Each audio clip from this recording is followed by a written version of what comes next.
You want to listen to a podcast? By who?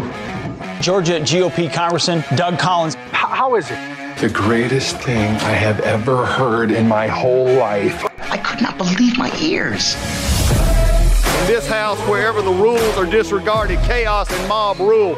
It has been said today, where is bravery? I'll tell you where bravery is found and courage is found. It's found in this minority who has lived through the last year of nothing but rules being broken, people being put down, questions not being answered, and this majority say, be damned with anything else. We're going to impeach and do whatever we want to do. Why? Because we won an election. I guarantee you, one day you'll be back in the minority and it ain't gonna be that fun. Hey everybody, guys, lots going on in the world today, but in just a few minutes we're going to get to a discussion on our First Amendment rights. We're going to talk with Jeff Ozanne, who is a student at University of New Hampshire, Franklin Pierce School of Law. I've gotten to know him. Most of you remember our interview with Matt McPherson, who owns McPherson Guitars, but also Matthews Bows. He works at Matthews. I've gotten to know Jeff for a while, him and his lovely family.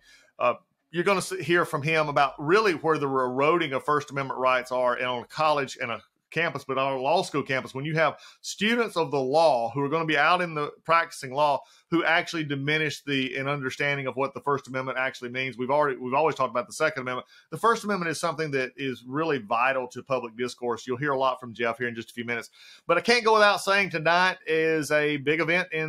We've seen it over the past week. Folks are jumping in the presidential primary race on the Republican side. Tim Scott went at it just the other day, gave a very impassioned kickoff to his presidential campaign. Tim is a great guy. I've known Tim for a while. Just one of the better people in life you ever want to meet. Now he stuck his foot into the presidential race. Very well funded, by the way. $2 million raised since his kickoff the first of the week. Got $24 million in the bank. Not enough to finish the race, but definitely enough to get him started. So we'll see how he picks up if the race picks up for him. But now also the long-awaited arrival of Ron DeSantis is coming to Twitter tonight, by the way. I always thought it would be pretty interesting, though. Wouldn't it be interesting if this be also the night that Donald Trump returns to Twitter? Who knows? That would be an interesting thing. All of a sudden, he returns and does a Twitter live at the exact same time Elon Musk and Ron DeSantis are announcing their campaign. Wouldn't that be a straight-up baller move? Anyway, Ron DeSantis coming into the race tonight, been long awaited. Some think it's been too long for him to wait, but he's got plenty of time. We'll see how it works out. Donald Trump is still firmly in control of the polls in this race, but we'll see how it all works out tonight. But right now, it's time to dig into those First Amendment rights like you and I are, like I'm exercising right now, you're listening to right now with Jeff. I want you to hear it. It's worth sharing. Be a part of it. And right now, just after this commercial break, we'll be right back.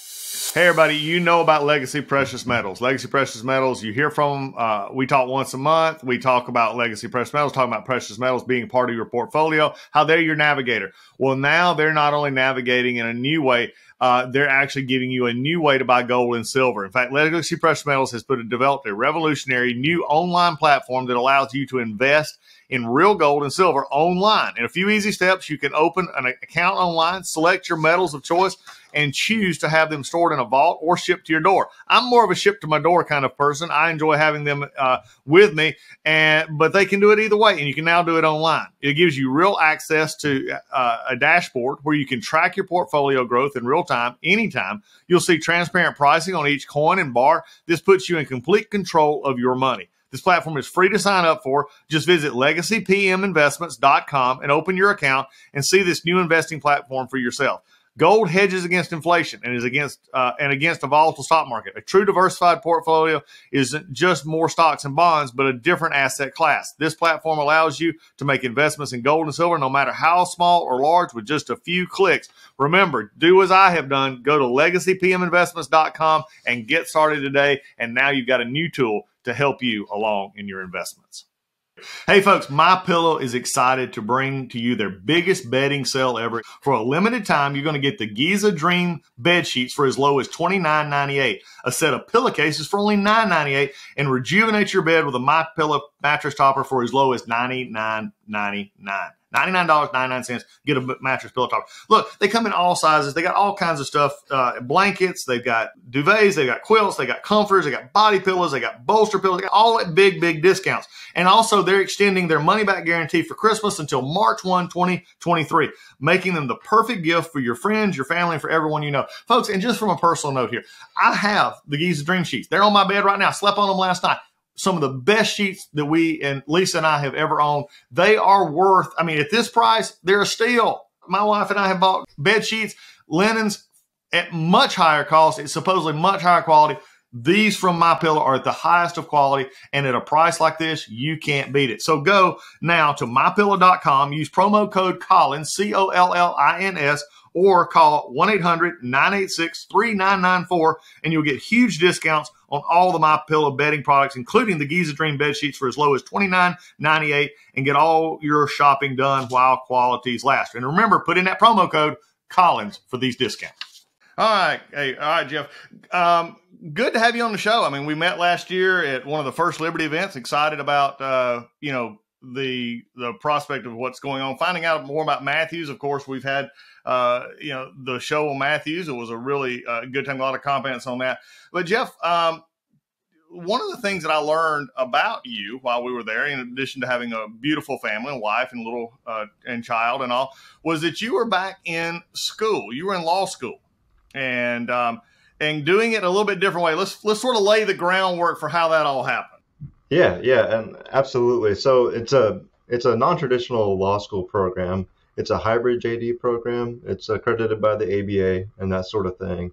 But unlike a traditional law school student, I do most of my work asynchronously at night, online, and then I'm only on the law school campus, which is over in New Hampshire, about 3 to 5 weeks a year. And so I think it's an excellent program. I'm glad that the ABA is going that route because it allows working professionals like myself to stay in our careers, stay in our locations, and keep time with our family, and while doing a law school, on the side per se. Well, that is because I actually, when I went back, I was one of the non-traditional law students as well. I went back at age 38. I started back, but I started full time. I left my job in the middle of it, got elected to the Georgia House, which my school had a night program as well, and they let me go back and forth between day and night program, which actually I graduated my 3 years. I did, pass the bar.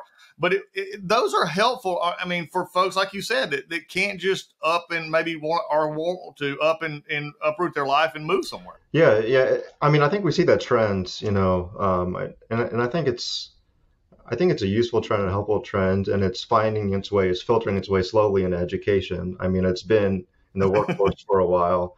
Me personally, I could never work from home. I don't think, I need to be in the office every day.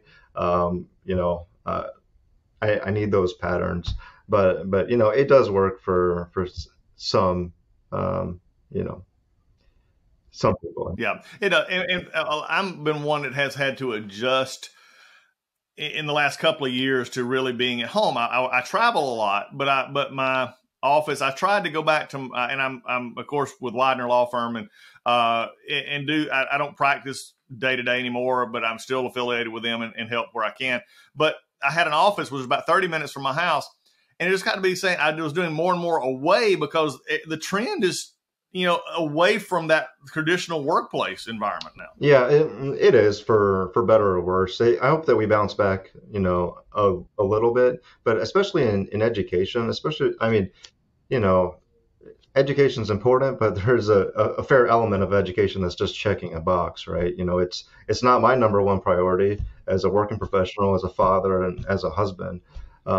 It's somewhere down the list, which is, I think, different than a traditional law school student as well. I mean, that's, for a lot of them, the most important thing they have going in their lives. And so to have an accredited program that will accommodate, life, I think it's important. Yeah, I think a little bit too is something I've talked about on the show here, is that it's interesting to me that the bigger, schools, and even the schools like, you're talking about here and others, the mainline universities keep going up in cost, but yet they're also offering, and I confronted a university president one day and said, how can you charge the same for a class that you teach entirely online as you do for one of your buildings. And and they get real defensive about it because they realize that if they start losing that money, they start losing some of that control.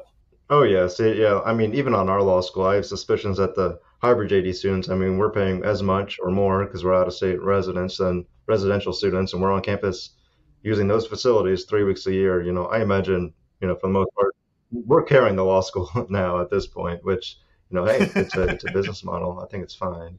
Right. Well, they do what they do. Well, one of the things that I learned, I am, and I think you and I have, I think, spoke briefly over this over the year, and that we've gotten to know each other a little bit. It's interesting, the blending of work and faith and school. And I was one of those that was, interestingly enough, came out of college a little more conservative. By the time I went to seminary, got a master's, which sometimes is different, I was actually more conservative when I came out. And by the time I was in law school, it was set in, and I became, again, more conservative. And I thought it was mainly because you're in an environment where you're actually having to test what you believe. It's just one of those things. As long as you believe it, but you're not really tested, you can sort of squirm. But once you get there and have that test, it begins to show what you truly believe in life and faith and everything else. And I'm leading to that to say that before our listeners today on the podcast, and I'm so glad to have Jeff on, is Jeff has experienced what we're seeing across the country in a lot of these institutions, law schools, master's programs, colleges, universities, and even in our elementary schools and high schools now, is this profound bent of those educators to the left and a non-openness to what you and I would both consider academic freedom. You've experienced that in law school, and I'm not going to tell the story. I want you to tell the story, and we'll just pick it as we go. So you went to law school. Tell me about how that developed. You started an organization, the Free Exercise Coalition, these others. How did that all come about by you doing this, by your time in law school? Yeah, first, I mean, I want to frame where I think law school's at, and where I think, most of academia is at, as far as it used to be a place where you could test yourself, to test your beliefs, to have your voice in the conversation, debate your beliefs in the conversation, in the public conversation, and discuss those beliefs. But, we've been fighting to simply exist and to have a voice at all. Traditional Christian beliefs aren't necessarily tolerated anymore and are not necessarily welcome in the public conversation that it must be and it should be in a public institution, especially a law school, because, I mean, like you said, this is where we form ourselves. It's a very important time to really understand what you believe, why you believe it, and be able to defend that. And so, that kind of goes back when I was doing my undergrad educations and things like that. And I think it's a lie that a lot of people tell themselves. I think it's a lie that Christians tell themselves a lot is, we have to pass this certain threshold. We have to be prepared enough to share our faith, or we have to be prepared enough to live on fire for Christ, or whatever it may be. Like, okay, after school, I'm going to do this. After I get a career, I'm going to do this. After I start a family, then I'll have a reason. I'll be prepared to share what I believe. Well, those thresholds, they don't work. Closet Christianity doesn't work. We're called to seasons in our lives, and we're supposed to be living for Christ, how he leads us in those seasons. And so there's always been a healthy amount of regret for myself. For my undergrad, I wasn't a very outspoken Christian. I'm not so sure that people would have even known I was a Christian, right? And then, my first year, 2 years in law school, you couldn't walk on that campus and know that a Christian was ever there. I'm not so sure many people knew that I was a Christian, even though I feel like, I'm very well grounded in the faith and, leading my family, in that direction. I'm passionate about, religious liberty, First Amendment law, and Christianity in general, and I believe it has a space. And so last year, a group of fellow Christians and myself, we started the Free Exercise Coalition. And the Free Exercise Coalition was just going to be a small student organization on our campus to, one, help inform the student body, especially those that are interested, about First Amendment law so we can learn it together. Because in my constitutional law class, we didn't have a single lecture on First Amendment law, on the free exercise clause, on the establishment clause. Oh, wow. Yeah. Well, let me jump in here right quick a second. You had constitutional law with not a First Amendment. I mean, for those of us that go through law school, that's a 2 or 3 class discussion just to touch the surface. Yeah, and we had a chapter in the book, and I don't think we even got there. We certainly didn't have a lecture. I'm a hybrid JD student. If you're a residential student, you have options for more electives. Like you could take a First Amendment elective and things like that, but hybrid JD students couldn't. So, we saw a real need. There's a lot of students that were uncomfortable asking for religious accommodations. There was a lot of students that, like myself, I didn't know if I was the only Christian on campus, right? And so to be able to show people that, hey, there's a space here. This is you have a lot of protections as a religious student, as a Christian student on campus, to share what you believe on campus. You're supposed to, faith in general, religion in general, must be shared. If it's a tenable religion at all. And so we just started the Free Exercise Coalition, and we went for affiliation at the law school. To go for affiliation at the law school, you had to go through the Student Board Association. So in this case, it's law school students acting as government actors, acting on behalf of the university. They're directly underneath one of the deans that oversees the whole process. And they really drew issues with my organization, with our organization. And they drew issues with us because we had our board members, the leadership team of the Free Exercise Coalition, or FEC, subscribe to a statement of beliefs. And our statement of beliefs were very broad, very generic. I mean, I believe we could have Dennis Prager, Billy Graham, the Pope, all sign on to it. Basic Judeo-Christian principles. Now we were open membership. Anyone could be a member. We have humanists that are members, Buddhists that are members, the whole spectrum of Christianity. So we're very open. Anyone can come be a member, but the leadership team, it's only sensical that the leadership team is like-minded. And so here, we wanted our leadership team to be bold and to have a basic view of traditional Christian values, of traditional Judeo-Christian values, and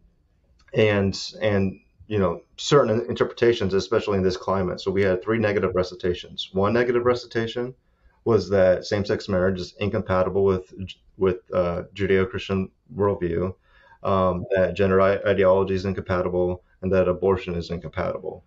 And obviously that threw up a firestorm.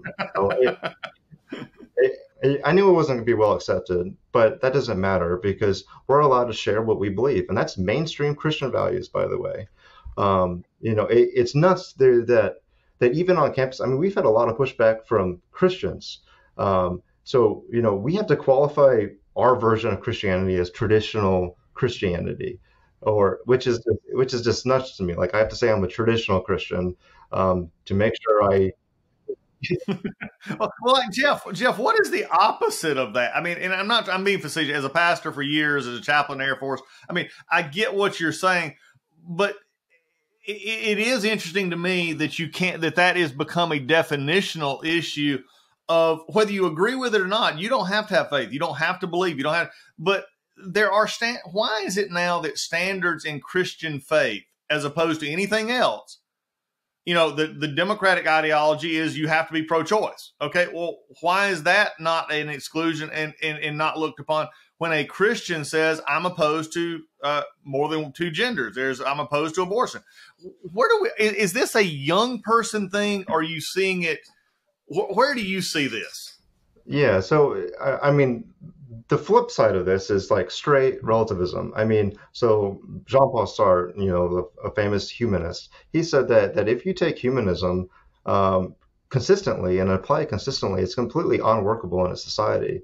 You have to have a right and you have to have a wrong. Religion is, claims a transcendent truth, a transcendent morality, a transcendent definition of what right and what wrong is. Therefore, it's incumbent on us as Christians. We believe that the Bible is the inerrant Word of God, that it is the transcendent truth. It is our definition of right and wrong. We must be able to delineate that. There can be ultimately no gray area in what right and what wrong is. And obviously we have convictions where, my right, I might be convicted a little bit differently than you, but it is important, and it is important for a leadership team to be like-minded and to interpret Scripture similarly. Okay, and that's what we were doing with our statement of beliefs, and we're not going to push that on other people, because ultimately, if you're not a Christian, I mean, all I want to do is I want to tell you about the love of Jesus Christ. Jesus Christ loves you. He died for you, and he made a way for you to spend eternity with him. Sin separates us from our Creator, separates us from true joy in this world, and we'll get there. But right now, Jesus Christ loves you, right? And like that's kind of like the message and the framing that we wanted ourselves to be. We're open to everybody, and ultimately, I mean, we're just interested in helping religious students to, showing them free exercise clause, establishment clause, like these are the rights that you have, this is what you're able to do. Symbolism, we were happy to help the Hindu student, the Jewish student, anything, along those lines for religious accommodations at the law school, symbols in their communities at the law school, and that sort of thing. Well, it turned into, our affiliation meeting. I'll jump back to that at the SBA. I mean, it was, at least an hour of nothing but attacks on our Christian beliefs. I mean, we were oppressors, hateful bigots. Since then, we've been, I guess it's a new term now, but Christian nationalists, white supremacists, and like, which is ironic on a lot of making up stuff at this point. Ironic on a lot of different levels. And they used the law school community's feedback as a basis to deny our affiliation. And now we're going in a winter break. I'm like, well, I guess I have to sue them because it's not right what they did. And so I was going on. I thought I have 2 weeks off. I can definitely write a complaint in 2 weeks and have it on file and try to get this righted, because it's just asinine where it's going. And I reached out to our friends at First Liberty, and they, just for advice where to go. I didn't think it would be a case that they'd be interested in, and they were more than happy to jump in and help. It was on Fox News in a week. It blew up pretty crazy. And so since then, obviously we've been somewhat ostracized on campus. We are now affiliated. This SBA would not do it, but the administration stepped in and affiliated us to avoid a lawsuit. A lot of students, before First Liberty got involved, even said that the law school is so risk averse, but they should take a risk and deny us affiliation because it didn't look like we had national backing. So these are law school students that realize the law, realize that, hey, we're going to be legally liable if we stop this group, but they're probably not powerful enough. They're probably not big enough to assert their rights well. And so the law school should stop them now, create a precedent that this kind of hate speech, these kind of hate groups aren't allowed on our campus, just because they're the little guys. And we can't do it with the big guys, but we'll do it with them, which is just completely backwards from the entire point of you're in law school to identify the law, learn how to properly navigate the law, and so forth. So, it's all completely backwards. Well, it's amazing to me that they would even come up with that. I mean, because, again, I'm a little bit older, but I go back to the old Atticus Finch view of the law. Okay. Or even if you wanted to get into be funny, some of the newer movies, law is reason free from, passion, which is not really true. But at the same point, you go into law wanting to help people. In fact, if people ask me all the time, how did I go from being a pastor to being a lawyer? I don't think I changed any. I'm still a pastor and a lawyer. But at the same point, I did it because I saw so much of what I did as a pastor that could be helped by what I could do as a lawyer, because you're helping people. And one of the things we've got to get back to a normal here, and you've brought this up, I think, here, is that the way our system and our Constitution is developed, is that individual right, that personal liberty, whether you are the only one who claims it, you still have rights under the law. And for that to be cast aside, you can be the biggest atheist, devil worshiper, whatever, or the biggest Jesus lover and religious person. You have same standing. You can be Jewish, Hindu. You have same standing under the law. Right. I mean, that's why we're not a democracy, because it's not mob rule. We're a constitutional republic because we respect the individual liberties and the individual freedoms, which is, by the way, a traditional Judeo-Christian value that was imported into the founding of our nation. And so it is funny that you bring that up about radical atheists and radical believers and religious persons and so forth. So, I mean, our campus has gotten so toxic. There's been like full student walkouts on the campus where they won't even go to class. They'll walk out, have it all televised. There's been countless news articles like left and right on this, and they're trying to frame our group certain ways.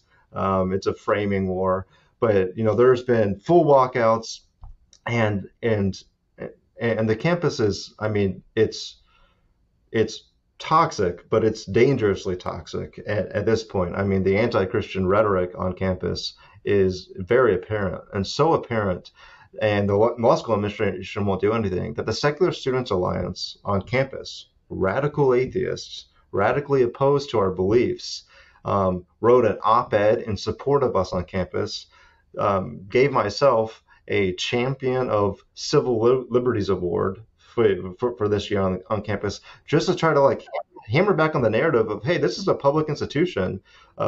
We don't agree with them. That Jeff guy is crazy. He's like radical in his beliefs, and we think his beliefs are wrong. However, he has space to share his beliefs in the conversation, and we'll debate him in the conversation. And they've tried to hold debates with me and with my group and with CLS and their group, and the radical groups on the other side, and those debates have been canceled because they're platforming us. And so this is the Secular Students Alliance, where we don't have much agreement on anything at all. But I mean, they know where the law is, they know where our rights are, and they see how toxic the campus is being, and the law school administration won't do anything.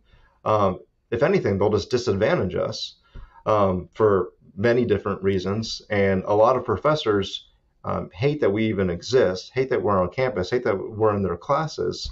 And so they stepped in and went to help us, which is just remarkable.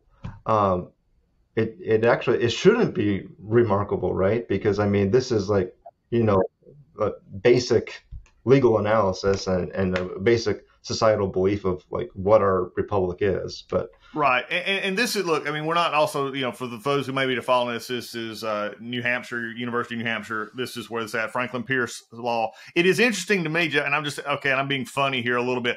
Have they not went after the name Franklin Pierce on the law school yet? Oh, I mean, they have, yeah.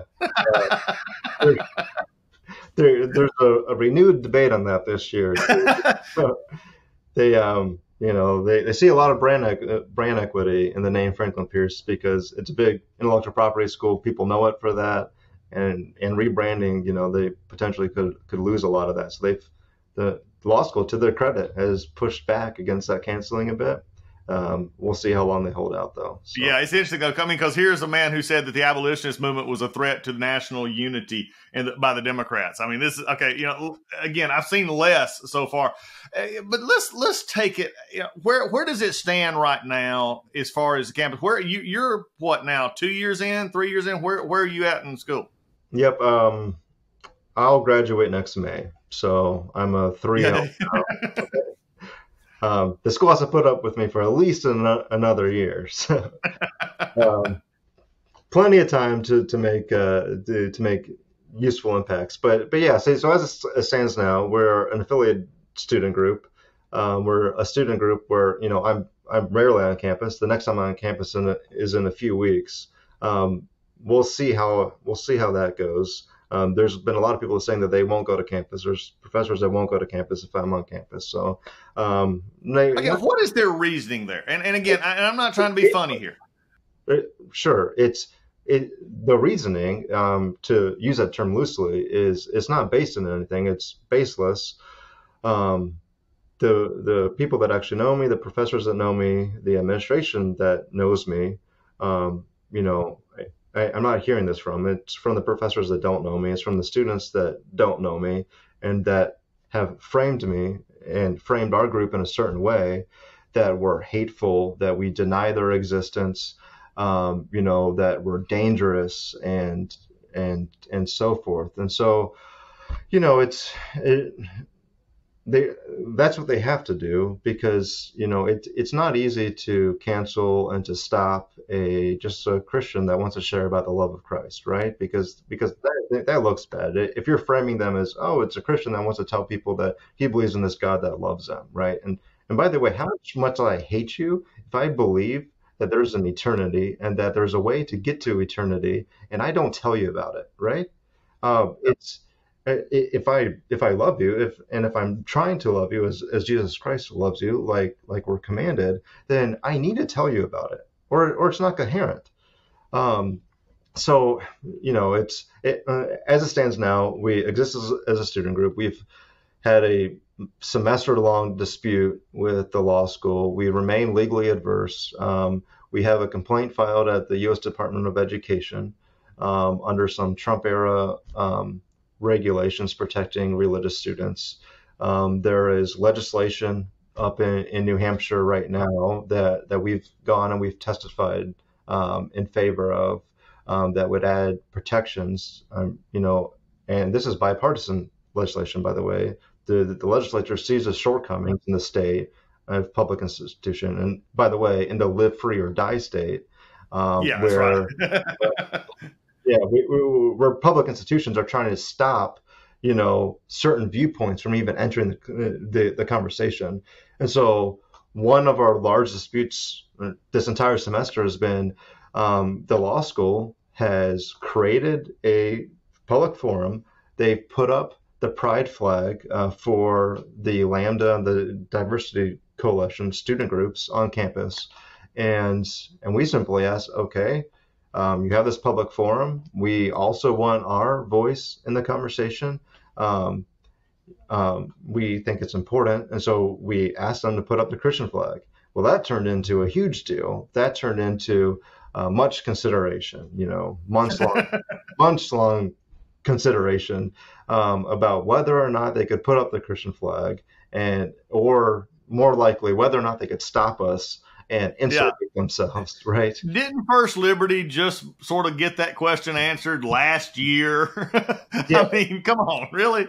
Yeah, and it's all ironic too. Yeah, like the Establishment Clause issue is a big question, but last year was also shirtlift and shirtlift v. Boston. New Hampshire is in the First Circuit. I mean, yeah, exactly. we're an hour and a half away from Boston, and shirtlift was a unanimous decision. The Biden administration supported it. All these nonprofit firms on both sides supported it.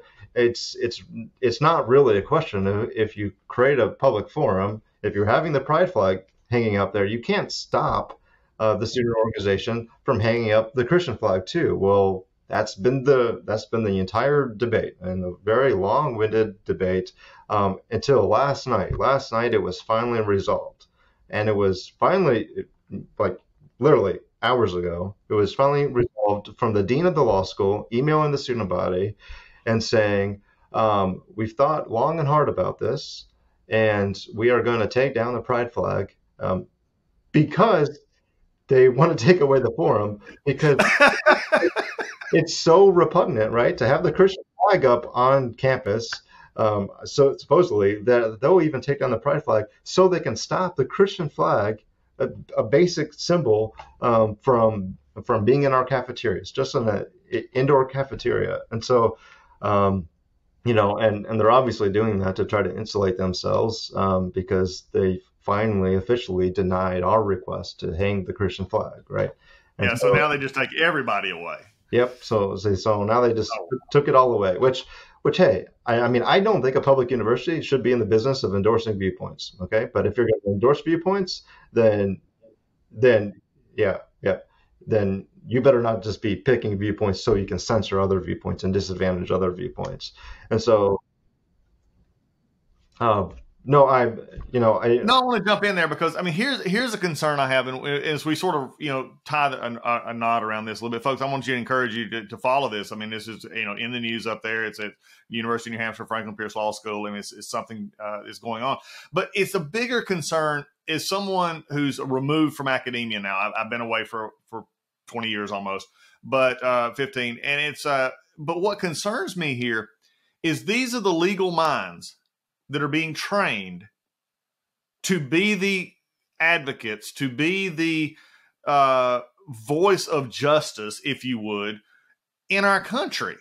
And if they're coming out of law school with an inherently flawed view of what the First Amendment means, and I think, and Jeff, we just hit this a few minutes ago, it doesn't matter what your belief is, faith is, anything else, you have a voice in the public square in the United States. That is just the First Amendment right. And as Christians, I want to warn Christians here, don't be doing the same thing.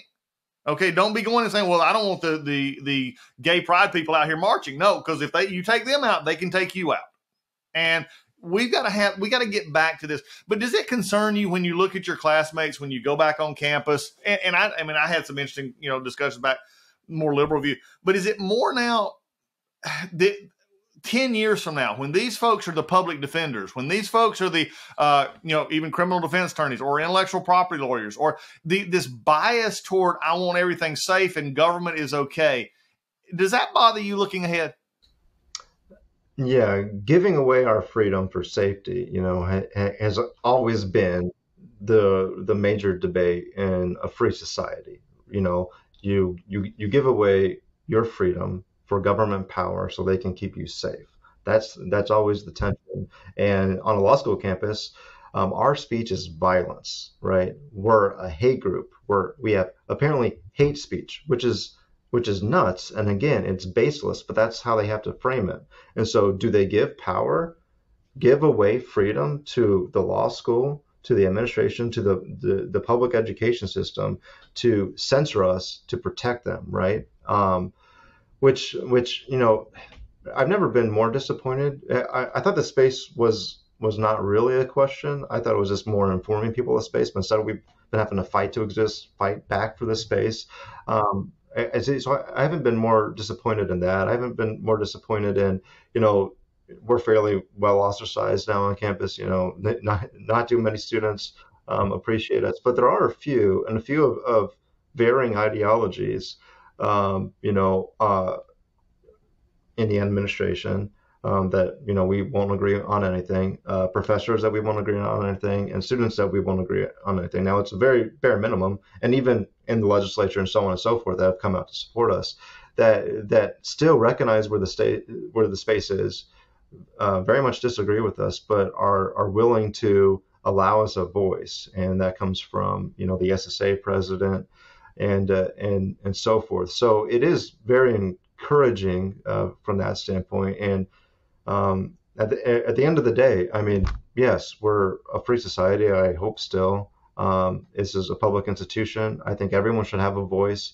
I want all the student organizations to exist on campus and to be passionate on campus and to share what they believe in the public sphere, so we can debate and so we can have a dialogue and see each other as humans and have a conversation, because that's how a free society works, and that's how law school should and must work, and it should filter down from law school, right, into the rest of academia, into the workplace, and so on and so forth. Is we need to be able to have conversation and may the best world view win. So exactly, you couldn't have said it better. And I think that's the concern, because just as a reminder, folks, I mean, if you're out there and you're listening to this and you disagree with everything Jeff and I've said, that's fine. You have that right. But remember, if you try to suppress our right to say it, yours is next. And for many, and what's really amazing to me is for many of these groups, and in all fairness, many of their views were suppressed. They were the ones that on the other, and now the minute that they get recognition or anything, they're turning around and suppressing the other side. It's just, it boggles the mind here just a little bit. I want to turn, before we get going though, of course you work for a great company. We've known this, Matt McPherson's been on the program before, a great time. You're also a hunter. last hunting season was pretty good for you. You went out, got a pretty elk. Yeah, had a good elk, a 350-inch elk, if you know anything about that, and had a good whitetail in Wisconsin. This hunting season we're going after muleys, and next year we got Yukon moose and grizzly on the books. So. Oh my gosh! I mean, do you need somebody to like hold the bags? Go with you. I mean, we could do a podcast and a video. I mean, you got some of my top hunts on the list there. And in full disclosure, we've been hunting and using. I use Matthews all the time from great graciousness of Matthews. Hurt my shoulder a little bit last year, so my season went real quickly. But I'm already back out. And I told you, Jeff, and we talked about this. I'm saddle hunting. I'm trying to get it because I move around a lot. Have you tried that? Yeah, for the first time, I've been the one that would make fun of saddle hunters, pretty religiously. But yes, I tried it for the last time last year, and honestly, in certain situations, that's the way to go. So yeah, well, I'm gonna get used to it more. I got it late in the year last year, got my equipment, and now I'm actually getting out practicing, doing the stuff because you have to get used to it. It's a different feel. Yeah, and I don't like heights, and it takes me forever to get up the tree, saddle hunting, hanging your sticks the whole way. It's like I'm hugging the tree. I got my I got my lineman's belt just nice and tight. I agree. But anything to get a deer right. So. Oh yeah, and I'm practicing now on a bigger tree. We had one of our trees in our backyard trimmed up. I didn't realize we was going to do it, but it's a bigger tree. Yeah. So my sticks still go around it, but now I'm having to reach, and it's like, and I used to be able to go up ladders. I was a fireman. I'd go up ladders. Now it's like, there's a certain point in age. It's like, hey, wait, I can fall here. This is a problem. So yeah. It worked out. Yeah, about 12 feet is my threshold before I start getting like too shaky that I can't even get a bow back. Well, that's when I get up and fortunately, North Georgia mountains, about like some of your areas, I can get up on side of hills. So if I can get up 12 feet, I'm about 15 to 20 feet above the valley. So I'm okay, checking that out. Folks, if you don't believe these rights are important and in every day, I mean, you hear these stories going on. I wanted Jeff on here today, one, because he's a good friend, and I'm proud of what he is doing, and he's standing in the gap. And First Liberty, folks, if you don't know about them, go look them up on the internet. First Liberty, great folks down there, Kelly Shackford, Mike Berry, a lot of other great folks down there. They do good work, and if you've heard them here on the podcast as well. But if we don't stand up for this as believers, as people of faith, we don't stand up for our rights. Believe me, the other side's standing up for theirs. And do we want to be, pushed out of the marketplace? And I think that's the very essence going back of Christianity. The Christianity that I know started by, going marketplace, standing in the arena, so to speak, as we go back to Paul, standing in that arena and say, hey, I'm going to tell you about this unknown God that you worship. Let me tell you about him. And it was interesting because even back then, folks, he was criticized, he was ostracized, but he kept the faith and he was able to discuss. And I think that's what we've got to focus. I'm worried about a country in which we worry more about safe spaces than we do about truth. And Jeff, thank you for what you're doing. It's a great, we're going to get some more updates from you as time goes on. I'll keep people informed here, but keep up the fight because it's worth the fight. And for those who are uncomfortable with this, get over it. I mean, that's who we are as a country. That's why this country, I think, has existed and the way it has for so many years, is that ability to express ourselves. And the First Amendment is paramount in that. Again, Second Amendment, others. But when you can't speak, and you're ostracized from the stage, that's when the bad happens, and we can't allow that to happen. So, Jeff, thanks so much. Give a hug to your bride and the little one for me. And, again, thanks for being on the show today. Thanks, Doug, and thanks for having me on. It's been great.